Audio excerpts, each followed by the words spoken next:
दोस्तों, आज की इस कहानी से हम जानेंगे कि गुणों की कदर होती है, ना कि इंसान के रूप रंग या पैसों की या उसके रुतबे की।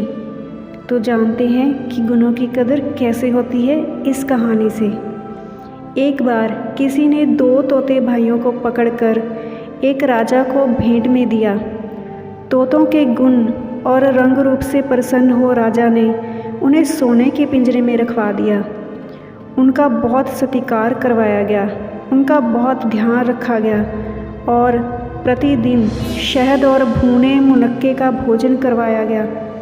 उन तोतों में बड़े का नाम राधा और छोटे का नाम पोठपाद रखा गया। एक दिन एक बनवासी राजा को एक काले भयानक बड़े बड़े हाथों वाला एक लंगूर कोई भेंट में दे गया।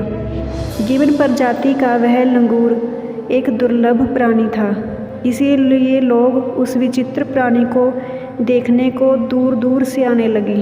लंगूर के आगमन से तोतों के प्रति लोगों का आकर्षण कम होता चला गया और सरकारी खजाने को जो तोतों की वजह से आमदन होती थी वो भी कम होती चली गई। लोगों के बदलते रुख से दुखी होकर पोठपाद खुद को अपमानित महसूस करने लगा और रात में उसने अपने मन की पीड़ा अपने भाई राधा को कह सुनाई। राधा ने अपने छोटे भाई को ढांढस बंधाते हुए समझाया, भाई चिंतित ना हो, गुणों की ही पूजा होती है। जल्दी ही इस लंगूर के गुण दुनिया वालों के सामने आ जाएंगे और सब लोग इससे विमुख हो जाएंगे। कुछ दिनों के बाद ऐसा ही हुआ। जब नन्हे राजकुमार उस लंगूर से खेलना चाहते थे तो उस लंगूर ने अपना भयानक मुख फाड़ दांतें किटकिटाकर इतनी ज़ोर से डराया कि वे चीख चीख कर रोने लगे।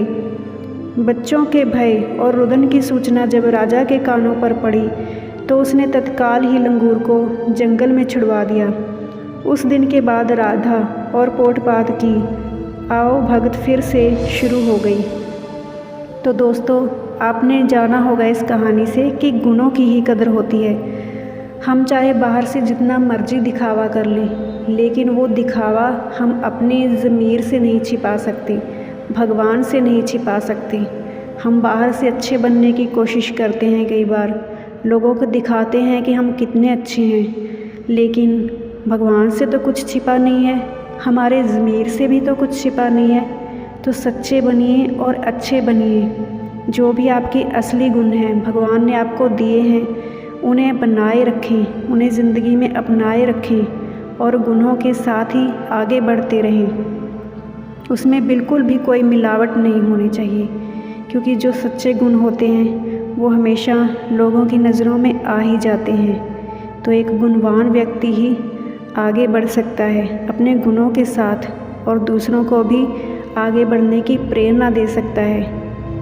तो आपको ये कहानी कैसी लगी मुझे कमेंट सेक्शन में ज़रूर बताइएगा।